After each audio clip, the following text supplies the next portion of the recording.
గాలివానలో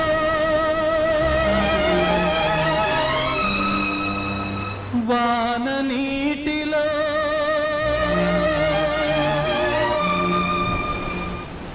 గాలివానలో వాన నీటిలో పడవ ప్రయాణం తీరమెక్కడో గమ్యమేమిటో తెలియదు పాపం తెలియదు పాపం గాలివానలో వాన నీటిలో పడవ ప్రయాణం తీరమెక్కడో గమ్యమేమిటో తెలియదు పాపం